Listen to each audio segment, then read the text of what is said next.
We can start now. Right, Luca? Only a moment, please. Okay.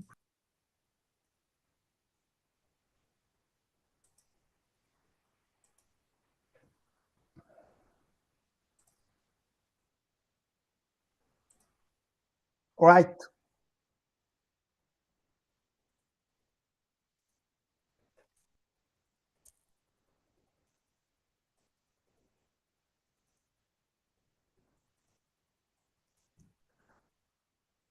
We can start now. Okay, thank you. Then, Pablo, you have the floor. Okay, so welcome to these policymaker sessions of the EU Demos project. We are very happy to host Pablo Ruperez today. Pablo is a Spanish diplomat with a very long experience, more than 20 years as a diplomat, and with very interesting and relevant positions in the Ministry of Foreign Affairs of Spain, mostly dealing with European issues. For instance, he has been the Deputy Director General for the Foreign Affairs and Security and Common Security Policy, and he has also been the Director, the head of the Cabinet of the Secretary of State for the European Union. He has also long experience in Brussels. He has been 5 years in the Spanish permanent representation of Spain before the European Union. So he has a very rich experience as a diplomat in European affairs. Nowadays, Pablo has moved to the private sector. He's currently the director of European affairs of a big consultancy, Llorente y Cuenca. And in addition, he is also compatibilizing these activities with teaching sometimes at the programs of the Royal Institute for European Studies in Madrid, including our master in European Union. So, Pablo, thank you very much for being here. You have chosen a very interesting topic, the return of geopolitics and its impact on the European Union. And the floor is yours. We are looking forward to listening to you. So thank you very much, Jerónimo. Thanks to all the organizers, the different schools, the different partners in this wonderful project. When Jerónimo mentioned that it was a project about education, I said, of course, yes. But when he said that it was actually high school education, secondary education, I said even, better. I'm really happy to join you. So thanks for this invitation. But I have to say that it's a big challenge. It's a double challenge to speak with you today. First, it's a big challenge because my mom, she used to be a high school teacher, and she used to say that the high school students are very demanding. And also she said that when you have to explain something is actually when you really understand it. I'm not a teacher, I'm not an academic, I'm a professional, and so I will speak to you directly, and afterwards I will be happy to take your questions, take your possible questions or comments, more like in a conversation style. And also it's a challenge, and on the other hand, it's also a challenge because I chose to speak, as Jerónimo mentioned, I chose to speak about a worrying and complex topic, which is geopolitics. It's something which is problematic nowadays. It's confusing and it's actually changing every day. So I'm going to speak about the global context with a rather practical way. And I will speak about the impact on us of that global context. A boss I had used to say that it's actually very good sometimes to stop and think about what's going on. So this session with you allow me to somehow stop and think about all the things which are happening, all the things which are, all the news we are reading, all the speeches we are listening to. So it's very important to stop, to think, and think especially what's going on, what's going to happen, and what we should do.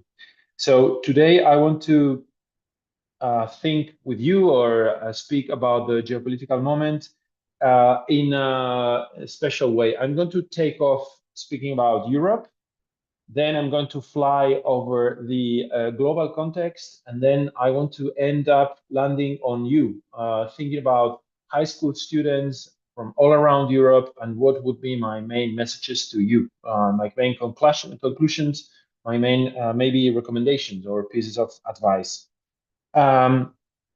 Because my main point is that geopolitics is not something disconnected from our lives.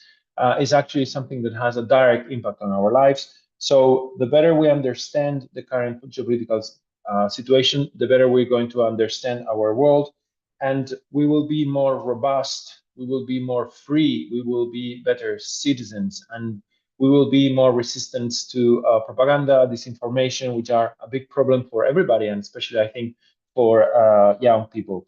And the more we understand geopolitical context, the more we can have somehow freedom. And I would like to recall the motto of the San Pablo State University: "In veritate libertas." So in the truth, by finding the truth, you will have more freedom. So that's my target: that we are all better, more free, and better citizens. So starting with the title I chose for the session, "The Return of Geopolitics." So when we speak about geopolitics, we're talking about the combination of geography, power, and history. Actually, we used to talk more about international relations. Now we're talking more about geopolitics. In international relations, we tend to have periods, what we call valleys, periods of relative stability of the system. And then we have peak moments, moments of change, moments of combination of factors which provoke a major shift in international relations. So now we are having one of these change moments. We are having one of these peak moments in international relations. There is a clear consensus when we consider that we are facing the most unstable scenario from Second World War. Actually, the president of the Commission, Ursula von der Leyen, has recently used that expression. We have a clear movement towards a world less based in rules and more based in power dynamics, less based in cooperation and more connected with confrontation, and more a world which is more multipolar and less multilateral. This is the current expression. There is an Italian author that has one idea which is very much mentioned these days, which is Gramsci, and he used to say that there are moments when the old world is dying and the new world is not yet completely born. So in that period, during that period of transition, it's a time of monsters. People also are talking a lot about Stefan Zweig, another big European voice, literary voice, and about his piece, The World of Yesterday. In that book, World of Yesterday, which is a book that I recommend to everybody, it's a wonderful book. He is writing at the end of his life, and he's thinking about the world that he knew in the past, in his childhood in Central Europe. And the idea that we are using these days is that somehow the world that we, the older people, we have seen during the last decades, a world connected with United Nations, with transatlantic bond with the United States, with multilateralism, is to a great extent is the world of yesterday. It's a world which is disappearing, and we are living in a process towards a new world. But actually, this new world is quite connected, or is quite similar to some periods in history. For instance, the interwar period during the 20s and 30s. So we're going towards a world where power, superpowers, military force, lack of respect to rules are more and more important. So we need to adapt and we need to change. There's a big moment of confusion, but we can see some words which are being used to define the current moment. Confusion is a big word, multipolarity, deglobalization. So the world is becoming less and less integrated and having more and more barriers to trade and to connections. Tariffs, of course, is a big word in the trade field, especially since the arrival of the second mandate of Trump. We're talking about a world which is more linked to the ideas of Hobbes, the thinker which considered that the natural state of men was violence and confrontation, and a world which is less linked to the ideas of Kant, which considered that the pure reason would rule the relations between amongst humans. This return of geopolitics is especially acute or has especially consequences on Europe. Other regions are not so worried, not so affected by the current evolution. But it's true that the return of geopolitics is a big debate, topic of debate, especially for Europe, because somehow the question is that the model we had for the last decades is being broken. We had a model based in three cheap questions. We had cheap security, which was guaranteed somehow by the transatlantic bond with the United States. We had cheap energy guaranteed, especially for Eastern Europe, with the relation with Russia and Russian gas and oil. And then we had cheap production guaranteed with China. So somehow this triple model is disappearing. We cannot rely anymore on this cheap security, energy, and economy. And somehow we are having a problem of big shift, a big problem with the plan that had European Union. And I want to stop on that to reflect about the three axes, the three bases of the European model. No? We have, for the last 75 years, a model which was based in three topics. First was that we would forget the war through cooperation and integration. So basically, our idea, the paradigm, was that we were going to integrate, to open our markets, to have free trade, and through that process of creating Europe, building Europe, war would disappear from Europe. And this model actually would be exported. We would be a soft power. We would export human rights and democracy and our ideas about environment and other policies with the so-called Brussels effect. The second question, which was fundamental in our model, was the transatlantic bond. So we had this close connection with the United States. It was a bilateral connection. So somehow we accepted their leadership in terms of military presence, in terms of military products, and they were supporting our security. They were heavily involved in our security. So we accepted that model, and to a great extent, we accepted the world that was created by the United States after the Second World War, United Nations, multilateralism, free trade, World Trade Organization. And the third basic pillar of our model was the legitimacy of the results. Basically, European Union was going well because their results were being very good. The images of economic growth, the increase of our GDP are very clear. So we were growing, we were creating welfare, we were creating economic growth. But now, an increasingly complex world has given us a triple impact on the three pillars that I have mentioned. The first impact, well, the war is back in Europe. So we have the war in Ukraine. Some people is saying that we actually, these two generations in Europe, we have had the luxury of forgetting war. Actually, yeah, we had forgotten war for a very long time. But now war is back to Europe, and it's a tangible reality, especially for Eastern European countries. And it's an existential challenge for Europe. Ukraine war is an existential challenge for Europe. The second impact is, of course, Trump, the second mandate of Trump, Trump 2.0. It's a big challenge from the point of view of trade, with tariffs, with barriers, with problems for the trade with Europe. Also with defense. Of course, you are following the debates about NATO expenditure, about the expenditure of the different countries in defense. And also we have other challenges, which are like, for instance, the tech bros. So this alliance between the Trump administration and some key figures of the big technological companies in order to avoid the regulation which was created in Europe regarding data or regarding artificial intelligence. The third pillar, which has been somehow destroyed, is the idea of economic legitimacy. Europe was good because it was going very well in terms of economy. Well, we have a clear decline in terms of economy and technology in front of United States and China. Probably you have heard about European companies not leading the technological changes, the Chinese, the US companies leading the artificial intelligence revolution.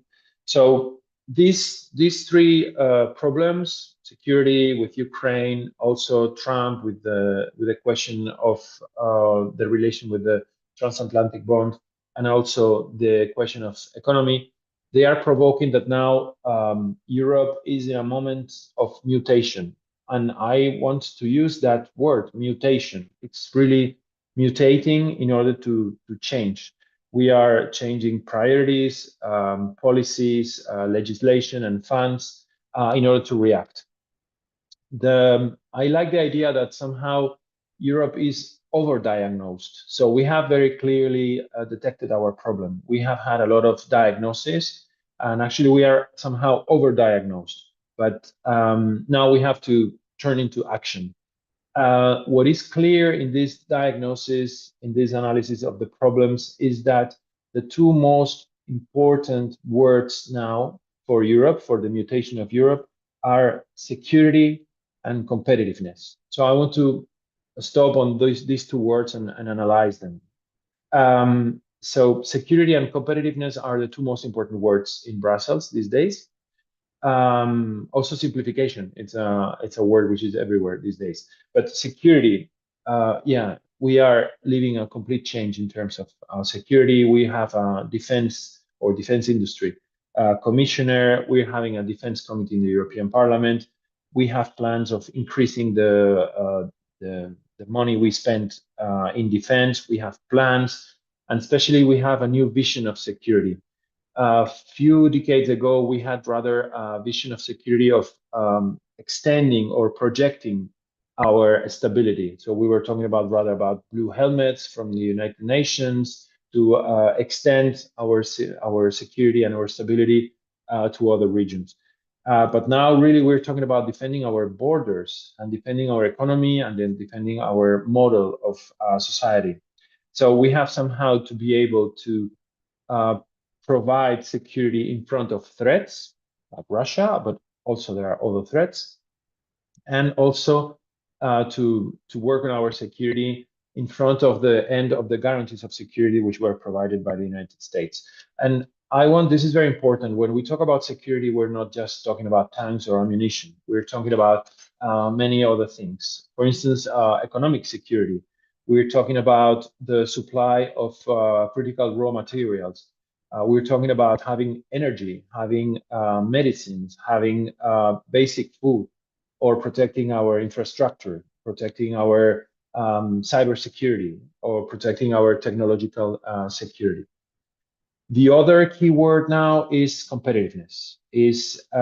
Everything is seen through the prism of competitiveness nowadays. It's very famous now, the Draghi report, somehow a Bible, which is now summarizing.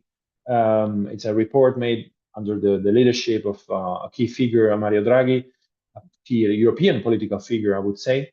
And somehow the main idea is that we need a radical change if we want to survive. In front of this changing world I have mentioned, we need a radical change if we want to survive.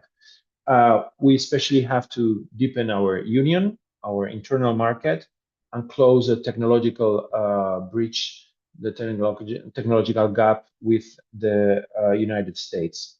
So the big conversation now is about supporting companies. They are in the center of the agenda.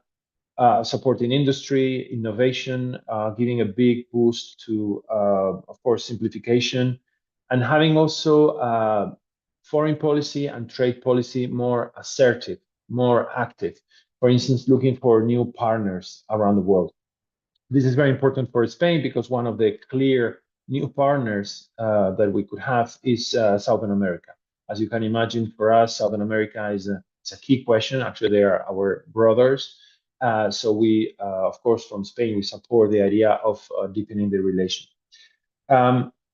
This European moment is deeply influenced by three factors.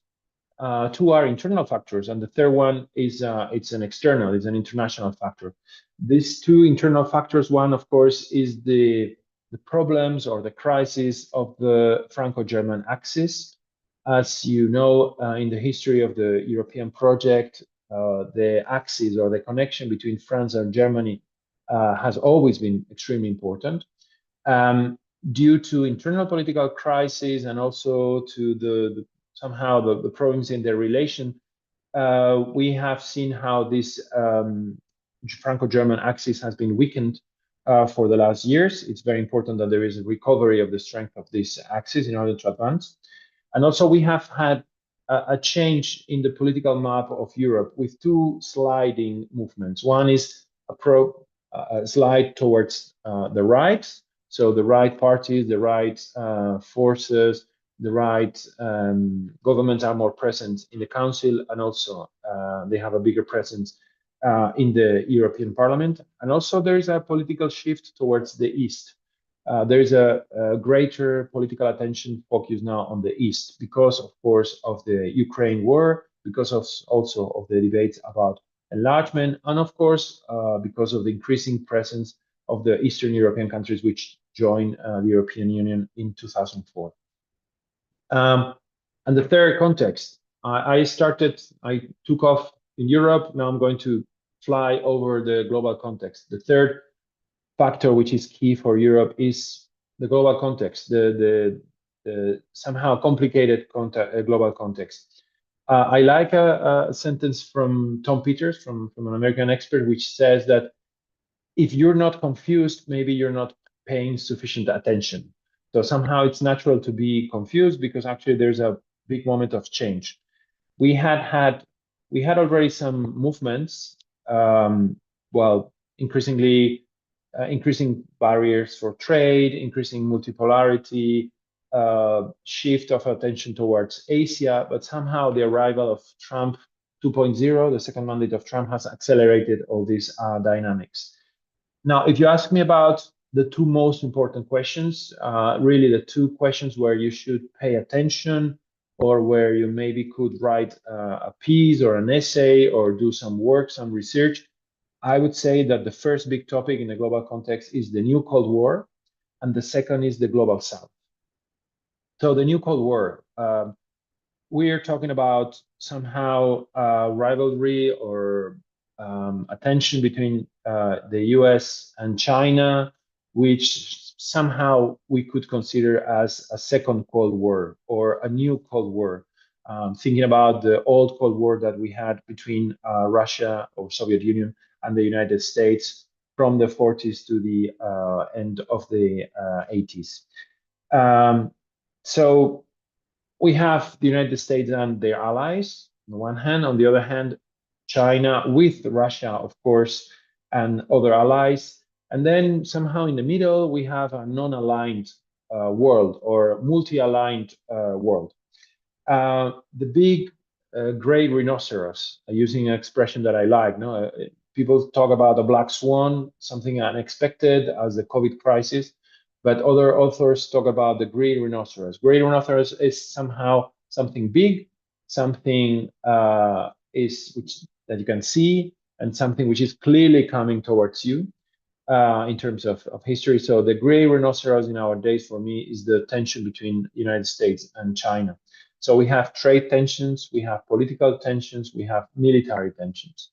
With the US, we have clear trends, which actually were there even before Trump arrived. Increasing interest with Asia and with China, diminishing interest in Europe, growing lack of trust in multilateralism, an attempt to increase investments and reduce taxes. So these trends were there. In the case of China, from Europe, we have said that they were partners, they were competitors, they were also rivals. More and more, I think that in Europe we see them as rivals with a bigger presence in the international economy. Now they are becoming around 20% of the GDP, of the gross domestic product, globally. And so China more and more is a challenge for all of us, and all the countries and organizations, they have to think about how to build a relation with China, because actually the new China is connected to technological leadership, to aggressive trade policies, to control of strategic connections and transport routes, and also materials. So there is a big debate about how to relate with China.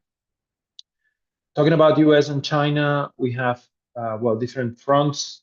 One is technology and economy, the economic and technological dimension. Probably you have seen there are many comparisons between the Chinese and US companies. Actually, nowadays they are completely conquering the top positions in the biggest companies in the world. And there's a big change in China. It's a big change of a big bet in the long term towards technological leadership. And they both, with their two different models, actually they are leading the big technological revolutions like artificial intelligence.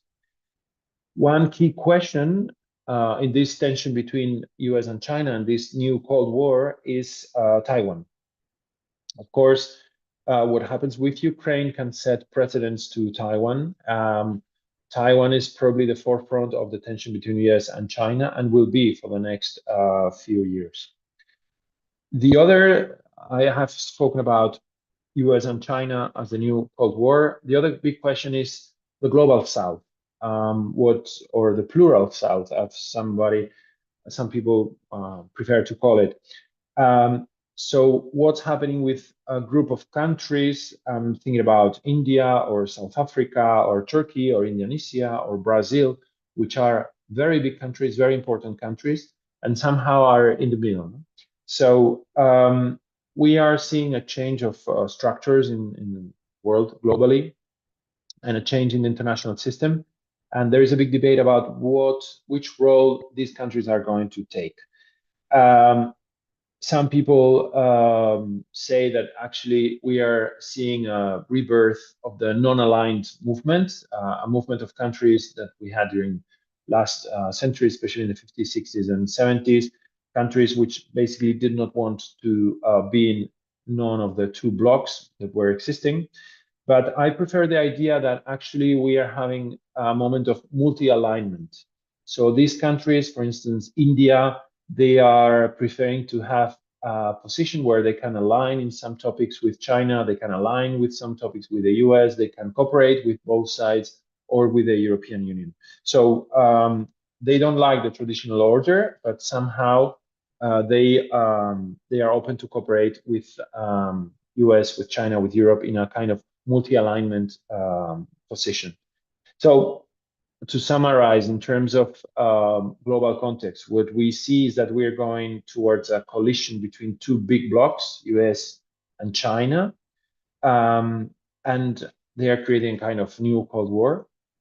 And then we have this plural South, or plural global South, a long list of countries, very important, like India, for instance, that don't want to take part directly in that collision, but they don't want to be neutral. They prefer to consider themselves as multi-aligned, and they can cooperate with different blocks, different countries, according to their different interests or alignments.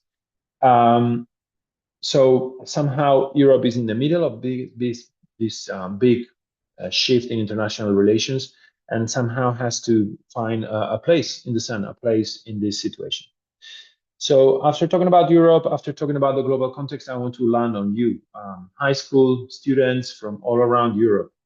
I've been thinking about what can I tell you, what messages I can tell you, which is quite complicated.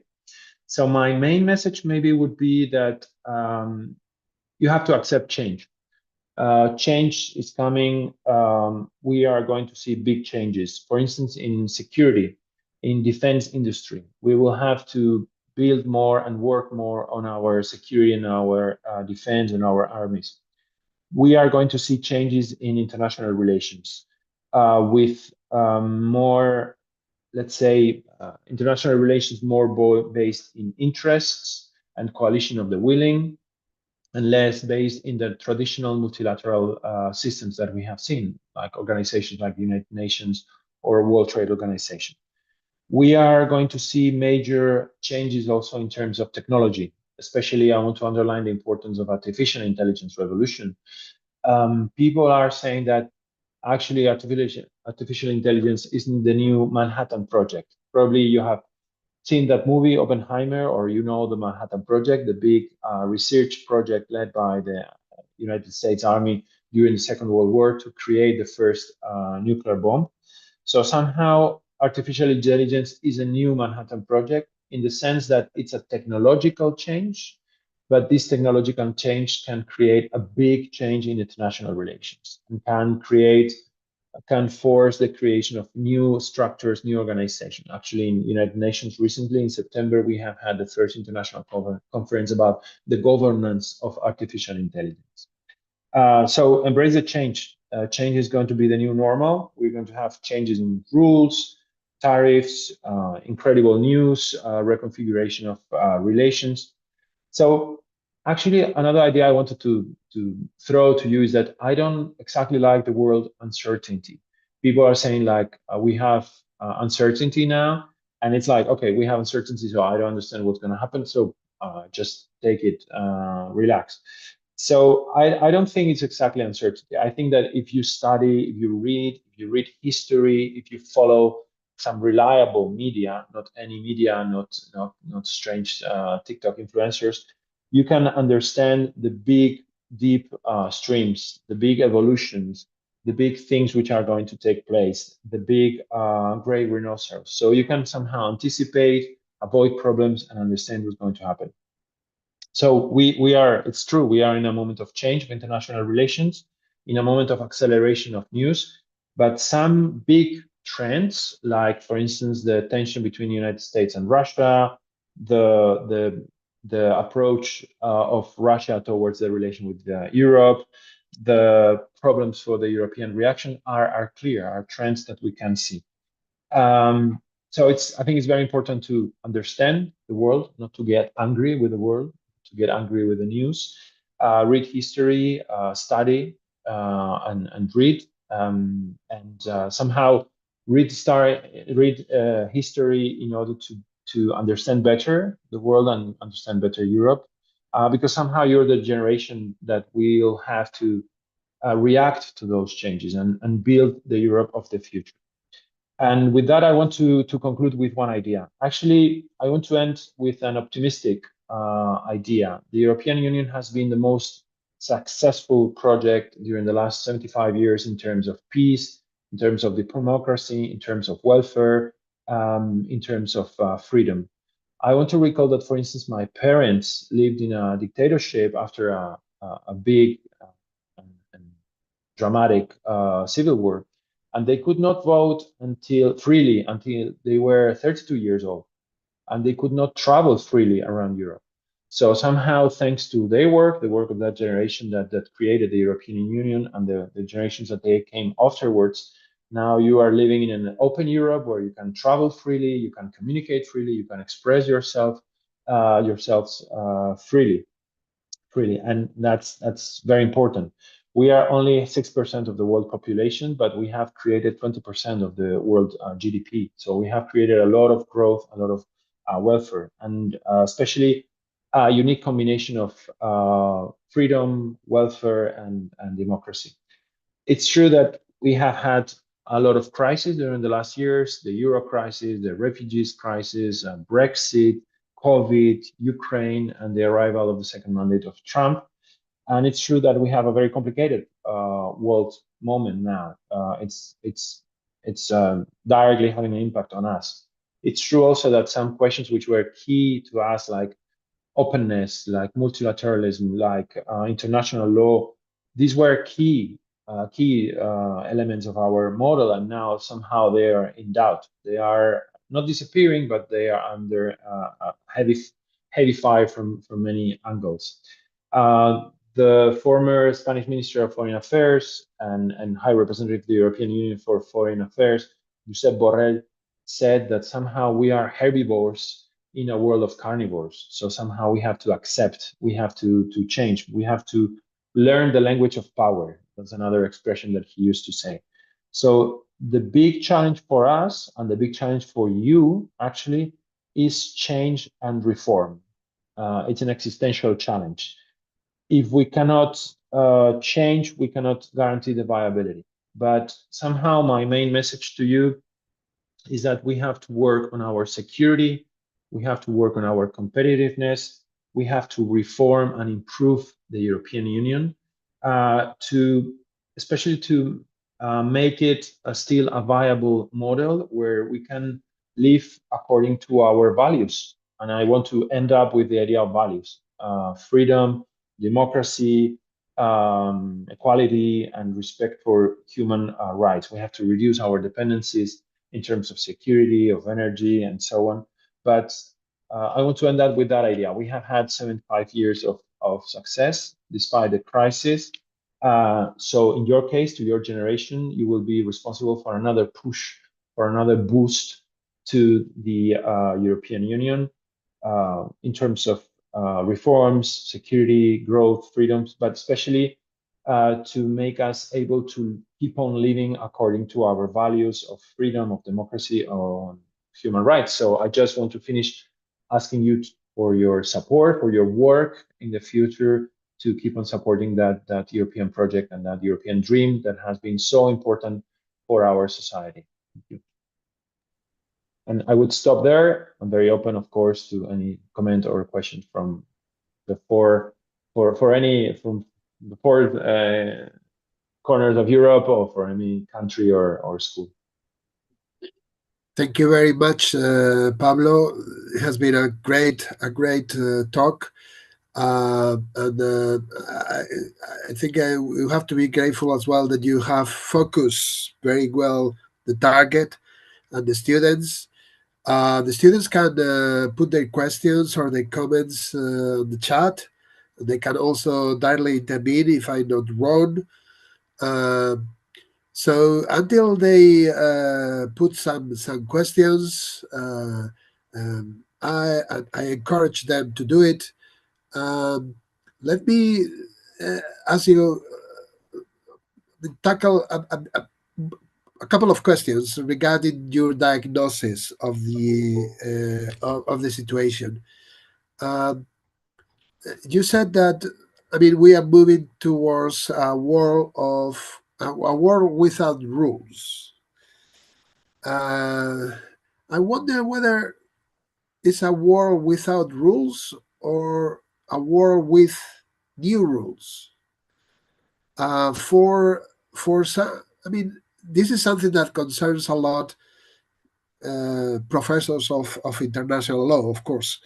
And in general, I think professors of law, not having rules, it's a radical change. Are we really moving to a world without rules, or is just that we are in transition to some different rules?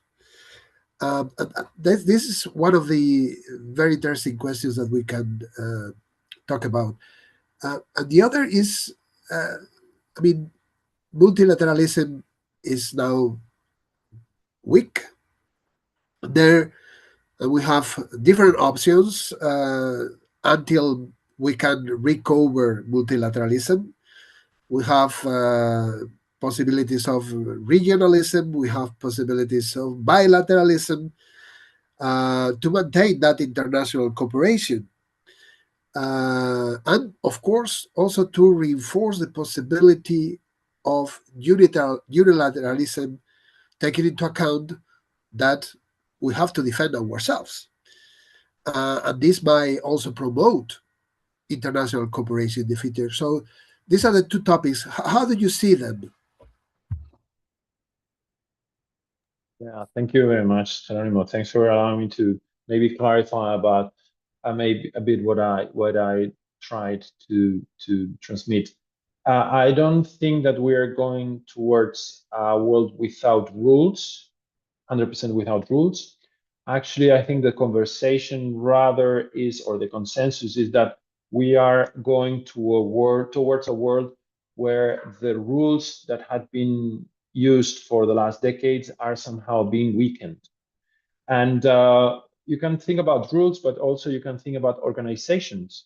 So somehow some organizations or fora that use those rules are like United Nations, like World Trade Organization, or the Hague tribunals and courts, the different courts that are in the city of The Hague. Actually, they are having their authority, they see their authorities as increasingly weakened. So yeah, you're right. This is not exactly a world without rules. I think it's a world with the classic rules being weakened, and also at the same time, effectively with new rules more linked to power. Yeah, dynamics of power and dynamics of power of the main superpowers.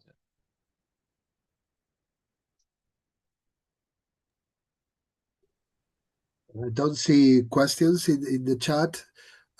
So maybe another question to you, and we will, if there are no more questions, we will close with that. Uh, uh, you mentioned the Draghi report. You mentioned the need of urgent change, radical change, and urgent change.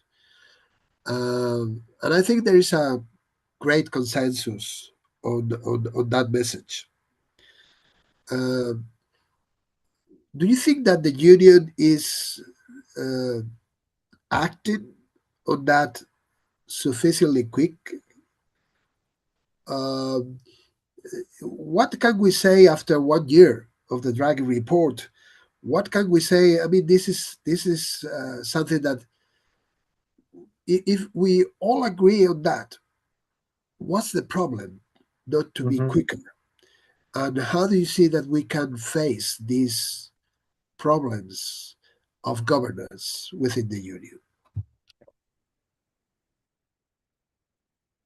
Actually, I spoke about the Draghi report. There's another key figure nowadays in the European debate, which is Letta.